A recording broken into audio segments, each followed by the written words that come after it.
Nous passons à la question, à la présentation suivante. Tu veux que je la présente? Alors, Sharon Abissira, de Paris, va nous présenter un travail sur l'empreinte carbone en chirurgie orthopédique. C'est une comparaison du dispositif médical implantable à usage unique versus ancillaire réutilisable dans le traitement des fractures du radius distal. L'économie carbone. Bonjour à tous, vous m'entendez? Oui, oui, oui. Et Sharon, vas-y. On vous voit Merci pas. beaucoup. Vous ne me voyez pas. Votre caméra. Sharon. Si, la caméra est active. Elle n'est pas active chez nous. Là, vous êtes... Attendez, c'est bon là. Voilà, merci. Bon. Excusez-moi. Excusez-moi, merci de me donner la parole et merci de me faire participer à ces journées à l'Académie de chirurgie. Donc, je vais vous présenter ce travail sur l'empreinte carbone en chirurgie orthopédique que vous avez introduit. Diaporama, s'il vous plaît. Vous pouvez lancer votre diaporama, s'il vous plaît, madame? En commençant par rappeler ce qui est l'effet de serre avec l'émission de rayons par le soleil qui sont absorbés par le sol, puis réémis en rayons infrarouges et captés par l'atmosphère où se trouvent des gaz à effet de serre. Et cet effet de serre naturel est associé à l'effet de serre par nos activités anthropiques qui augmentent la quantité de gaz à effet de serre qui sont principalement le dioxyde de carbone, le méthane, le dioxyde d'azote et les gaz fluorés issus de notre activité industrielle. Ces gaz à effet de serre sont les gaz principalement présents dans les énergies fossiles, le charbon, le gaz et le pétrole, qui comptent pour 4/5 des besoins énergétiques primaires dans le monde versus le nucléaire qui est finalement peu important. Ils sont comptabilisés dans des bilans de gaz à effet de serre qui sont réalisés dans les sociétés ou sur n'importe quel type de device. Et ces bilans prennent en compte 3 scopes différents. Le premier scope qui correspond aux émissions directes de la société d'intérêt, le scope 2 qui correspond aux émissions d'énergie nécessaires au chauffage et au refroidissement des bâtiments des sociétés, et le scope 3 qui correspond aux émissions de gaz à effet de serre des franchises, des transports de matières premières, des transports de personnes, et de tout ce qui permet à la société de vivre. En chirurgie, on s'est intéressé à l'empreinte carbone principalement avec des publications depuis 2017 qui sont de plus en plus nombreuses, mais il y a des variabilités importantes selon les publications, avec un écart méthodologique entre les études qui peuvent être faites aux États-Unis sur une hystérectomie par robot et en Inde, par exemple, sur une chirurgie de la cataracte. Les différences pour une même intervention varient aussi en fonction du pays, en fonction de l'énergie du pays. Et en France, on se rend compte que 5,1% de nos émissions nationales de gaz à effet de serre sont liées à notre système de santé, ce qui en fait quand même une question de santé publique. Alors, pour s'intéresser à un chirurgien orthopédique, on a pris l'exemple des fractures du radius distal, qui sont les fractures les plus fréquentes aux membres supérieurs, qui sont principalement traitées actuellement par ostéosynthèse par plaques et qui est le sujet de notre étude aujourd'hui, ces petites plaques que vous voyez ici. D'autres options chirurgicales existent, le brochage de Capondue ou le traitement orthopédique, bien sûr.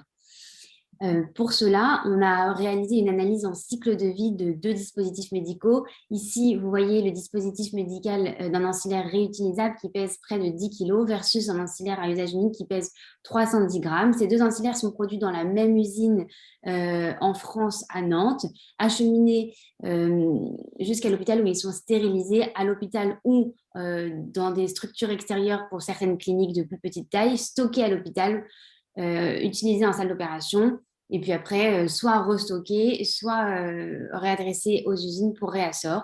En comparaison, les ancillaires à usage unique, eux, sont stérilisés dans une structure à côté du site de production par la stérilisation gamma, puis acheminés, après un passage de stockage à l'usine, acheminés dans les structures de soins où ils sont posés, puis tout est amené en déchets sans tri particulier. Nous avons réalisé donc une analyse en prenant en compte les achats de matières premières, l'énergie de process et l'énergie des bâtiments, le déplacement des personnes et le traitement des déchets, ce qui correspond à un bilan carbone comme développé en France par l'ADME et repris par la société Carbone 4 qui nous a aidés à réaliser cette étude. On s'est rendu compte que pour ce qui est de la fabrication des dispositifs d'intérêt, réaliser un ancillaire à usage unique émet 28 fois moins de gaz à effet de serre qu'un ancillaire réutilisable. Et ceci s'explique principalement à la quantité d'immobilisation nécessaire qui correspond à 50% des émissions. Donc, c'est l'immobilisation, l'entretien des bâtiments dans lesquels sont fabriqués les dispositifs. Et aussi à la quantité de matières premières. On a vu que c'était presque 10 kg pour un ancillaire réutilisable versus 3 cg de produits finis pour un ancillaire à usage unique, principalement en plastique, versus des métaux qui sont très émetteurs de gaz à effet de serre dans leur production et dans leur transport. Pour ce qui est de la fabrication, on se rend compte qu'entre un ancillaire à usage unique et un ancillaire réutilisable, que ce soit à l'hôpital ou dans des structures de soins privées de plus petite taille, il y a un écart différentiel de 8 à 9, toujours en faveur de l'usage unique. Et ceci s'explique par une quantité importante d'énergie de process pour faire fonctionner les machines, notamment de stérilisation, et le nombre de personnes impliquées dans le traitement des ancillaires réutilisables. En effet, ce n'est pas tant en salle d'opération qu'on émet le plus de gaz à effet de serre parce que finalement, la chirurgie dure peu de temps, elle est sous anesthésie loco-régionale, on n'a pas les gaz anesthésiques, mais surtout en stérilisation, où il y a une durée incompressible de 4 heures, ça implique plus de personnes que dans une salle d'opération, à raison de 9 par cycle, qui habitent plus loin et avec des liquides de lavage qui sont très chers en émissions de gaz à effet de serre. Pour évaluer la robustesse de nos résultats, on a étudié l'amortissement et sur combien d'utilisations ça pouvait être utile. Et on s'est rendu compte qu'avant 600 utilisations, il n'y avait pas de croisement des courbes. Pour 200 utilisations, on réduisait à 35% des émissions de gaz à effet de serre. Et pour 50 utilisations, ce qui correspond à la structure dans laquelle on travaille et on a réalisé l'étude, il y a une réduction de 60% des émissions de gaz à effet de serre par an si on utilise des ancillaires à usage unique. On a réalisé une analyse de sensibilité en s'intéressant à la production en France et à l'utilisation en Australie et en Allemagne comparée à la France. Et on se rend compte que là encore, l'usage unique est à favoriser. Et ceci en partie du fait qu'il y a un transport important en avion de 20 000 km pour l'Australie et que l'énergie principale dans ces deux pays est le charbon comparé à la France où nous avons une énergie nucléaire. Au final, ces résultats nous montrent un avantage écologique pour l'usage unique en France et à l'international, y compris dans les grandes structures où on peut réaliser jusqu'à 314 fractures de radius par an, comme à Grenoble, selon les données du PMSI. Et on peut réduire notre empreinte carbone hospitalière liée au circuit de la stérilisation en utilisant l'usage unique. Tout ça, c'est à moduler avec un réassort des ancillaires réutilisables. Avec une dégradation de 10% des instruments par an, une durée de vie de 5 ans et le transport qu'il faut prendre en compte lorsqu'il faut réachelander l'ancillaire réutilisable. Je termine, excusez-moi.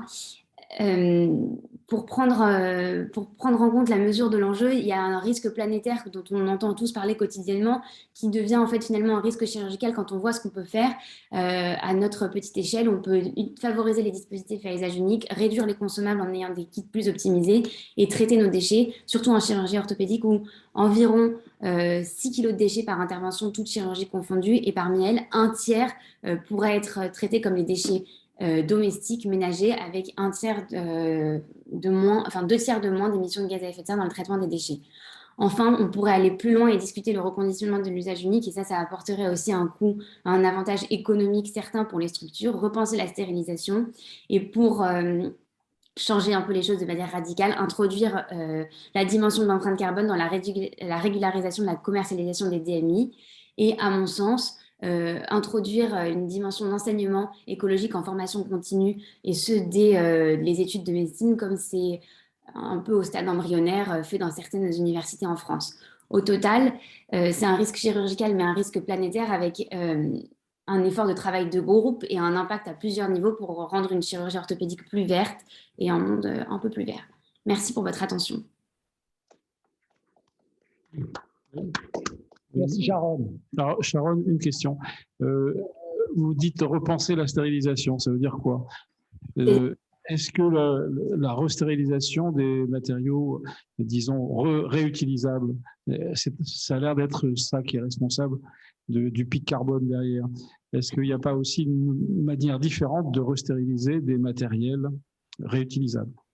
Alors, malheureusement, on ne peut pas faire de stérilisation gamma à l'hôpital parce que ça impose des surfaces de traitement et des surfaces qu'on n'a pas dans des villes où les hôpitaux sont quand même la plupart du temps dans des villes, au centre des villes, et la stérilisation gamma, ça impose des cuves très importantes et des surfaces de terrain très importantes, donc on ne peut pas faire ça et ça aurait été parfait parce que ça c'est beaucoup moins émetteur de gaz à effet de serre, mais peut-être qu'on peut jouer sur les machines en ayant des cycles de stérilisation plus courts et puis en impliquant moins de personnes.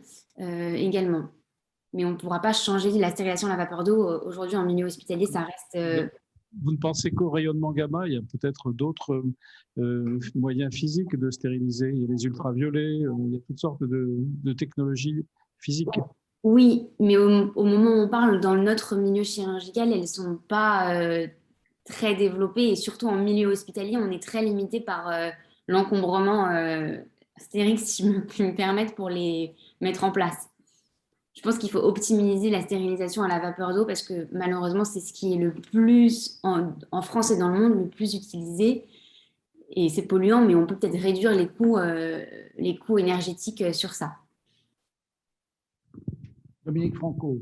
Oui, Sharon, merci beaucoup pour cette présentation. Moi, je trouve que c'est très intéressant parce qu'on pense toujours que l'émission carbone, c'est les autres et que c'est jamais soi-même, c'est jamais nous. Et ben, je trouve que c'est un très bel exemple de montrer qu'en chirurgie aussi, on peut agir et je crois que chaque petite action est importante et donc je trouve que c'est un très joli travail. Merci Ça penche un petit peu sur ce qu'on a entendu jusqu'à maintenant, mais plus ça va aller, plus on va avoir à s'en préoccuper. Donc bravo pour ce travail. Merci beaucoup.